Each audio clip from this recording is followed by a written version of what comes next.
2025 সনের মাধ্যমিক school certificate অর্থাৎ এসএসসি পরীক্ষার্থীদের বিদায় এবং দোয়া অনুষ্ঠানে উপস্থিত প্রধান অতিথি জনাব এস.এম. গোলাম রেজা, উপজেলা মাধ্যমিক শিক্ষা কর্মকর্তা, বেলকুচি, সিরাজগঞ্জ।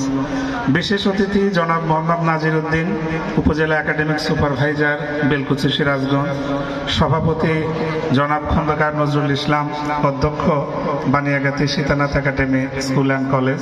এবং সার্বিক তত্ত্বাবধানে আছেন আমাদের শ্রদ্ধেয় মোহাম্মদ কামরুল ইসলাম স্যার, সহকারী প্রধান শিক্ষক, Baniagati Sitanath academy school and college. এছাড়াও মঞ্চে উপবিষ্ট আমার সহকর্মী, শ্রদ্ধেয় ব্যক্তিবর্গ, এছাড়া মঞ্চের সম্মুখে আমার স্নেহের শিক্ষার্থীবৃন্দ এবং অতিথিবৃন্দ যারা উপস্থিত আছেন, প্রত্যেকের প্রতি আন্তরিক ধন্যবাদ এবং কৃতজ্ঞতা প্রকাশ করছি। আজকে 2025 সনে যে সমস্ত শিক্ষার্থীরা এসএসসি পরীক্ষায় অংশগ্রহণ করতে যাচ্ছে, তাদের জন্য একটি মহেন্দ্রক্ষণ, একটি প্রত্যাশিত দিন।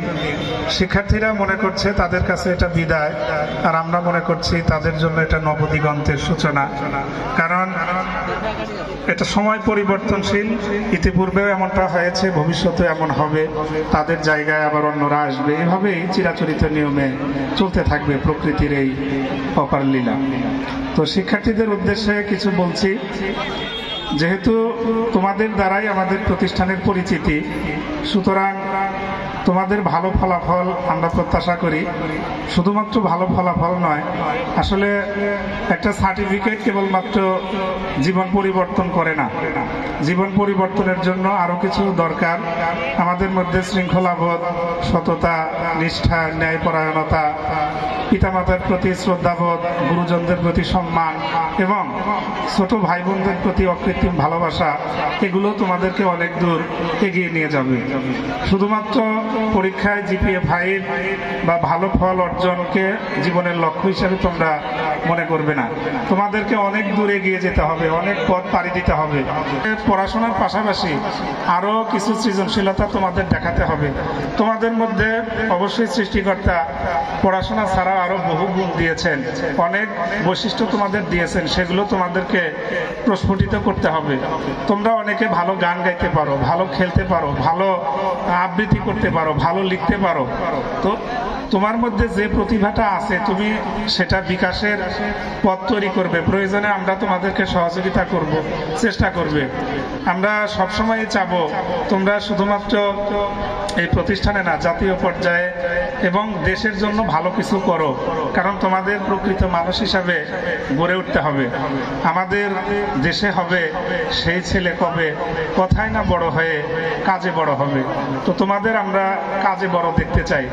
স্বামী বিবেকানন্দ একটা কথা বলেছেন, arise awake and stop not till the goal is reached. জাগো, জেগে ওঠো এবং লক্ষ্যে না পৌঁছানো পর্যন্ত তোমরা থেমো না। এসএসসি পাশ করলে জীবনটা কিন্তু শেষ নয়। এটা দিয়েই তুমি আহামরি কিছু করতে পারবে তা কিন্তু নয়। তোমাদের পথের কেবল সূচনা আমি দেখছি। এখনো তোমাদের উচ্চ মাধ্যমিক পর্যায়ে, স্নাতক পর্যায়ে, স্নাতকোত্তর, এগুলো তোমাদের অর্জন করতে হবে। আমাদের পড়াশোনাটা হওয়া উচিত কর্মমুখী।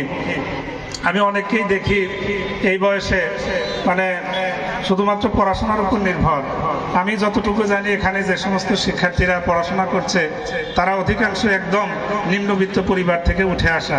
এখানে স্বাবলম্বী বা সচ্ছল পরিবারের সন্তানের সংখ্যা খুবই কম। তো আমরা কি পারি না আমাদের পরিবারের মুখে হাসি ফোটাতে? আমরা কি পারি না আমাদের এলাকার জন্য ভালো কিছু করতে? পড়াশোনার পাশাপাশি তোমাদের সামাজিক বিভিন্ন উন্নয়নমূলক কর্মকাণ্ডে নিজেদেরকে সম্পৃক্ত হতে হবে। তোমাদেরকে ধর্মীয় যে বিষয়গুলো আছে সেগুলোর প্রতি সহানুভূতিশীল হতে হবে। আমি একজন আইসিটি টিচার, সেই হিসেবে বলছি, প্রযুক্তি কল্যাণে আমরা কিন্তু অনেক দূর এগিয়ে গিয়েছি, কিন্তু আমরা লক্ষ্য করছি আমরা প্রত্যেকেই কিন্তু প্রযুক্তিতে আসক্ত হয়ে পড়েছি।